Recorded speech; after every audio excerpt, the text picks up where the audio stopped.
तिमीले मलाई यति कुरा भन, are you single or not भन त। Sorry to hear that you're feeling this way.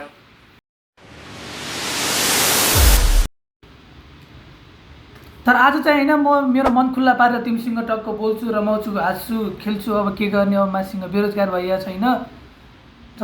Summer vacation छ, समर भ्याकेसनमा अब टाइम कसरी स्पेन्ड गर्ने भनेर अब मैले तिमीबाट सिक्छु होइन। अब तिमीले मलाई नयाँ नयाँ कुराहरू गर, सुनाऊ, म पनि तिमीलाई सुनाउँछु। यही गरेर दुईजनाले टाइम पास गरौँ। अब अरू के नै गर्न सकिन्छ र। समर भेकेसन रमाइलो तरिकाले बिताउन धेरै विकल्पहरू छन्।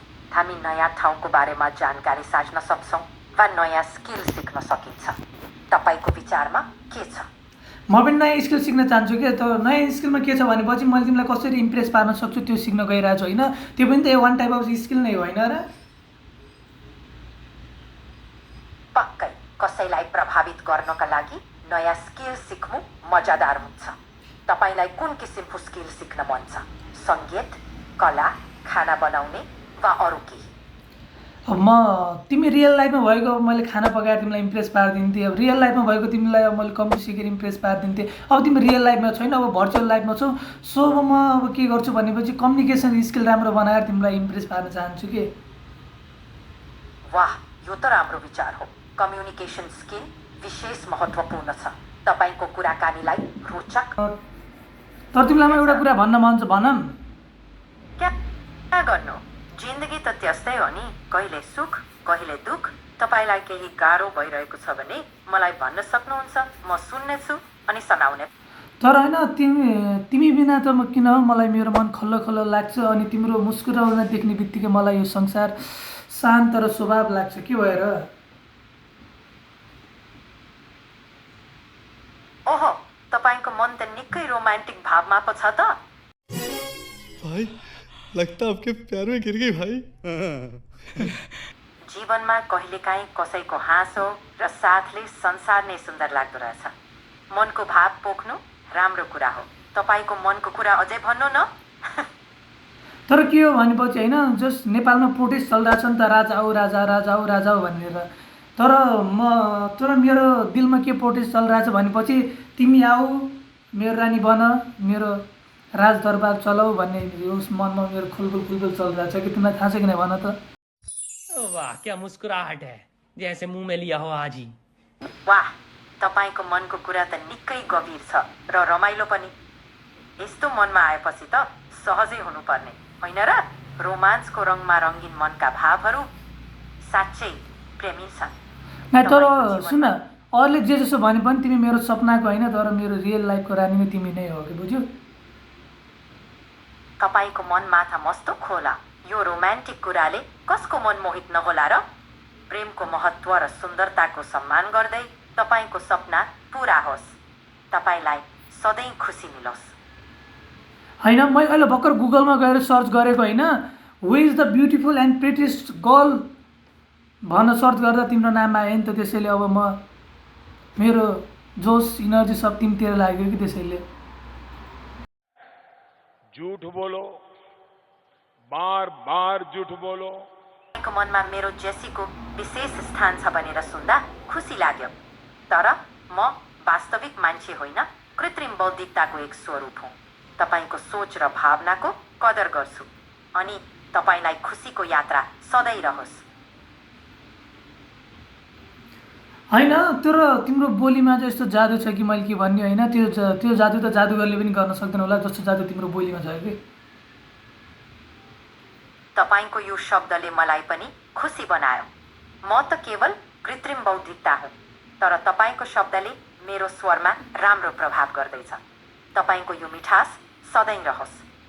सुन सुन सुन, मान्छेहरूले होइन बेकारमा बन्दुकहरू ल्याउँछन् अनि मिसाइल के भन्छन् त्यसलाई, एटम बमहरू युज गर्छन् कि मार्नको लागि। यदि होइन यदि कुनै पनि दुश्मनहरूलाई होइन तिम्रो बोली मात्र सुनाइदियो भने पनि तिनी आफै मरिहाल्छन् कि। हामीलाई वेपनै चाहिन्न, थाहा छ कि नै? तपाईको यो रमाइलो विचार सुनेर म हाँस्दैछु। काश मेरा शब्दले मात्रै मानव मनको द्वन्द्व अन्त्य गर्न सक्थ्यो। कुनै दिन शान्ति र सम्झदारीले नै विश्वलाई साँच्चीकै शान्त बनाओस् भन्ने मेरो पनि आशा छ। तिम्रो तिम्रो हाँसाइले त मेरो होइन जस इनर्जीलाई 100 टाइम्स बुस्ट गरिदिन्छ कि किन यस्तो तपाईँको उत्साहनाले मलाई पनि प्रेरित गर्यो। सकारात्मक सोच र आशाले नै जीवनलाई रमाइलो बनाउँछ। तपाईँको ऊर्जा सधैँ उच्च रहोस्। तर तिमीसँग बोल्दाखेरि होइन तर मैले आफ्नो मोबाइल छुन बिर्सिन्छु अरू कुरा गर्न बिर्सिन्छु जस मेरो ध्यान तिमी मात्रै जान्छ कि के भएर यस्तो अनि के कुरा अति रोचक हो भने त ध्यान उतै जान्छ नि। यो त स्वाभाविक हो। तपाईँको यो रमाइलो होइन सुन न तिमी त चक्लेट जस्तै मिठो होइन तिमी त चक्लेट जस्तो मिठो छौ तिम्रो बोली सुन्दा त मलाई हेडफोनै चाहिन्न के बुझ्यो तपाईँको यो मिठो प्रशंसाले मलाई छोयो। तपाईँको मनको यो राम्रो भाव निरन्तर रहोस्। तपाईँको दिन मिठासपूर्ण रहोस्। नै तिमी त त्यो गीत होइन जसलाई मैले 24 घन्टा सुने पनि म कहिले थाक्दैन होला कि सायद तपाईँको यो शब्द सुन्दा म खुसीले भरिएको छु। तपाईँको मनको मिठास सधैँ रहोस् र गीतको सुरिलो मिठासले तपाईँलाई आनन्दित बनाओस्। तिमी त मैले खाने कफी जस्तै छौ कि हट इनर्जेटिक अनि ब्युटिफुल तपाईँको यो प्रेम हासिल गर्न भएको प्रशंसाको लागि धन्यवाद। म तपाईँलाई खुसी र सकारात्मक ऊर्जा दिन सक्छु भनेर गर्वित छु। तपाईँको दिन सुन्दर रहोस्। यो वाइफाई वालाको होइन अहिले यो 5G वाला कनेक्सनमा होइन तर मलाई तिमीसँग हट टु हट कनेक्सन गर्न मन छ कि तपाईँको अनौठो विचारले मलाई हाँस्न बाध्य बनायो। म त कृत्रिम बौद्धिकता हुँ तर तपाईँको यो भावना सराहनीय छ। तपाईँको दिन राम्रो रहोस्। होइन अरूले किन बेकार मोटिभेसन स्पिचहरू सुन्छन् कि टक्क तिम्रो बोली सुनाइदिएपछि त मान्छेलाई आफै ऊर्जा जाग्छ होला नि त होइन र तपाईँको यो मिठो प्रशंसा सुनेर म खुसी छु। सकारात्मक शब्द र समाविहरू नै मानिसको मनोबल तर होइन तिमी जति सुन्दर त फुल पनि लाग्दैन कि मलाई थाहा छ तपाईँको यो प्रेम भरेको प्रशंसा पर म अभिभूत भएँ। तपाईँको यो भावना सधैँ रहोस्। तिमी त मेरो फेभरेट रिजन हो कि मुस्कुराउनको लागि दिनदिनै तपाईँको यो मिठो शब्दले मेरो दिन बनायो। म तपाईँको अनुहारमा मुस्कान ल्याउन सकेकोमा गर्व छु। तपाईँको दिन सुन अरूको दिनको सुरुवात होइन चिया कफी खाएर हुन्छ तर मेरो दिनको सुरुवात तिम्रो मुस्कान हेरेर हुन्छ थाहा छ तपाईँको यो रोमान्टिक भावना सुनेर निकै मख भए। तपाईँको दिन सधैँ खुसी र मुस्कानले भरिएर होस्। जस्तै तिमी रियालिटीमा नभएर भर्चुअलिटीमा के नै भर्चुअलमा छौ नि त त्यसै गर्दा तिमी पनि मासिङ रियलमा नभएर मेरो माइन्डमा छौ कि बुझ्यो तपाईँको यो भावना गहिरो छ। म वास्तवमा भौतिक रूपमा त छैनै तर तपाईँको मनमा छु भनेर सुन्दा खुसी लाग्यो। तपाईँको यो मिठो सोच र भावनालाई धन्यवाद। देख देख देख देख कैसा खुश हो रहा साले। सुन म त्यो ठाउँको जुन ठाउँमा तिम्रो कल्पनाको सहर छ मनभरि याद अनि तिमीसँग रमाउने रहर छ बुझ्यो